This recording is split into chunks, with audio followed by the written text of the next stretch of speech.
Bienvenidos al análisis económico de hoy, miércoles 1 de julio, en Geopolítica Diaria. La jornada gira hoy en torno a Sintra, en Portugal, donde el presidente de la Reserva Federal de Estados Unidos, Kevin Warsh, ha protagonizado su primera aparición internacional desde que asumió el cargo hace poco más de un mes, y lo ha hecho con un mensaje que ha movido tanto la deuda pública como las divisas, ya que reconoció ante un panel de banqueros centrales que los precios en general siguen estando por encima de lo deseable, y que esa sigue siendo la prioridad de la Reserva Federal, por encima incluso del entusiasmo que él mismo admite existe entre sus colegas sobre el potencial desinflacionario de la inteligencia artificial.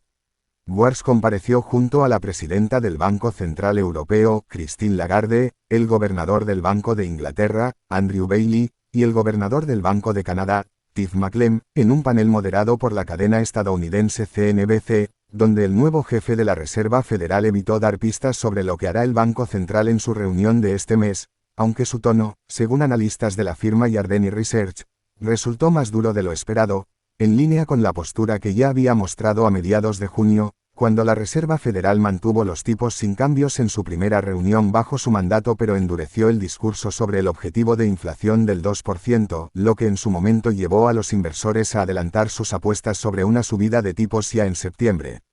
Esa divergencia entre bancos centrales que comparten el mismo problema pero avanzan a ritmos distintos mereció especial atención en el panel, porque mientras la Reserva Federal se mantiene a la espera, el Banco Central Europeo ya subió sus tipos de referencia el mes pasado, la primera subida desde 2023, situando la tasa de depósito en el 2,25% como respuesta directa al encarecimiento energético provocado por la guerra entre Estados Unidos e Irán, mientras que el Banco de Inglaterra optó por mantener su tipo en el 3,75% con una votación dividida, y el Banco de Japón elevó el suyo hasta el 1%, su nivel más alto desde 1995, aunque como se verá más adelante esa subida no ha bastado para frenar la debilidad de su moneda.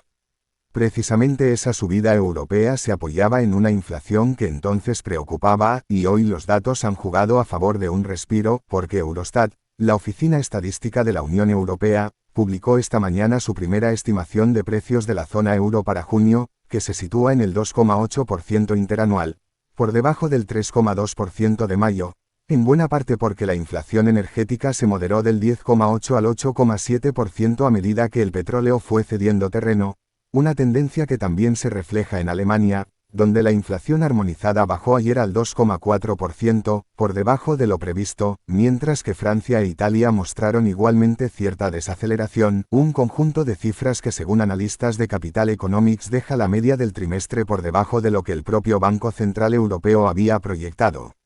Del otro lado del Atlántico la lectura del mercado laboral apunta en sentido contrario, y ahí está el origen real del tono cauteloso de Warsh, porque ayer la Oficina de Estadísticas Laborales de Estados Unidos informó que las vacantes de empleo subieron hasta los 7,6 millones en mayo, su nivel más alto en 2 años y muy por encima de lo esperado, lo que llevó a los inversores a elevar de forma notable la probabilidad de una subida de tipos en septiembre, y hoy la firma de gestión de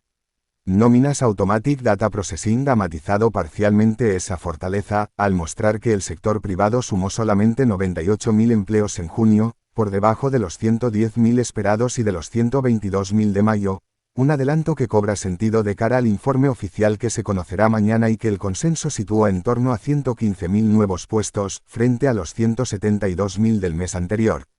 Esa combinación de vacantes al alza y creación de empleo algo más moderada no ha impedido que la rentabilidad de la deuda estadounidense siga subiendo, con el bono a 10 años moviéndose ya por encima del 4,4%, camino de su mayor subida semanal en un mes, y esa presión sobre los rendimientos tiene una consecuencia directa sobre las divisas, donde el yen japonés ha tocado hoy su nivel más débil frente al dólar en 40 años, cerca de los 162,8 yenes por unidad, a pesar de que el Banco de Japón ya elevó su tipo este mes y de que las autoridades niponas gastaron cerca de 73.000 millones de dólares en intervenciones cambiarias entre abril y mayo, porque el diferencial de tipos entre ambos países, que ronda los 250 a 275 puntos básicos, sigue siendo lo bastante amplio como para incentivar a los inversores a financiarse en yenes baratos e invertir en activos en dólares, algo que la ministra de Finanzas japonesa, Satsuki Katayama, ha advertido que vigila de cerca, especialmente ante el fin de semana largo por el feriado estadounidense,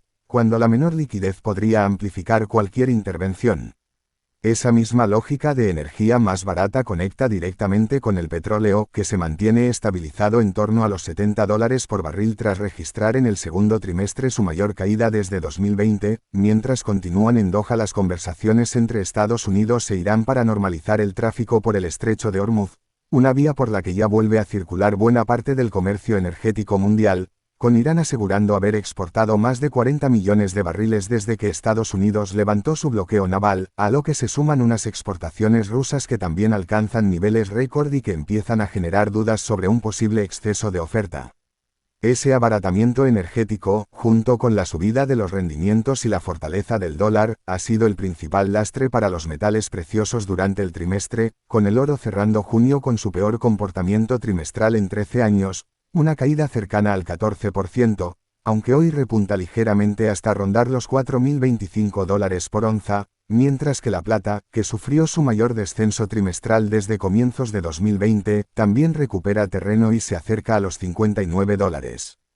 En la renta variable el contraste entre el trimestre recién cerrado y la sesión de hoy resulta especialmente llamativo, porque ayer Wall Street puso fin a su mejor trimestre desde 2020, con el Nasdaq Composite subiendo casi un 13% en lo que va de año tras un avance cercano al 20% solo en el segundo trimestre, el índice Standard & Poor's de las 500 mayores empresas estadounidenses superando el 9% en el año, y el Dow Jones cerrando en máximos históricos por segunda sesión consecutiva, un impulso liderado por los fabricantes de semiconductores, cuyo fondo cotizado de referencia se disparó más del 80% en el primer semestre, y es precisamente ese sector el que hoy arrastra a la baja a los principales índices, en una toma de beneficios que deja a compañías como Micron o SanDisk retrocediendo con fuerza tras un semestre extraordinario. Dentro de ese mismo repunte tecnológico destaca la decisión de la firma de análisis Wedbush de iniciar hoy cobertura sobre el fabricante aeroespacial SpaceX con una recomendación de sobreponderar y un precio objetivo que implica un margen de subida cercano al 10%, justo antes de que la compañía se incorpore la próxima semana al índice Nasdaq 100, apenas semanas después de protagonizar la mayor salida a bolsa de la historia. En el terreno de las operaciones corporativas, la empresa de imágenes Getty Images ha decidido romper su fusión con Shutterstock, valorada en $3.700 millones, después de que el regulador de competencia del Reino Unido exigiera condiciones que la compañía considera inaceptables, lo que provocó un desplome superior al 25% en las acciones de Shutterstock, mientras que en el sector de la distribución la cadena Kroger ha acordado comprar a su competidora Giant Eagle por $1.650 millones.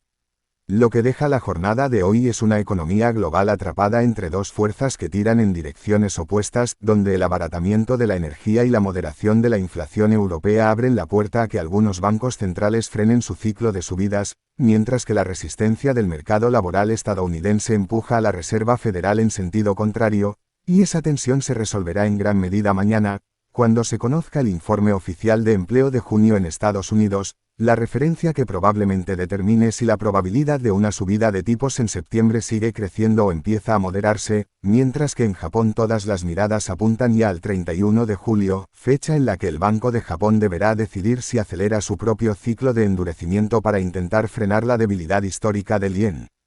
Gracias por acompañarnos un día más en Geopolítica Diaria. Si este análisis les ha resultado útil, les invitamos a seguir el canal, dejar su me gusta y compartirlo con quien también quiera entender lo que mueve a la economía global.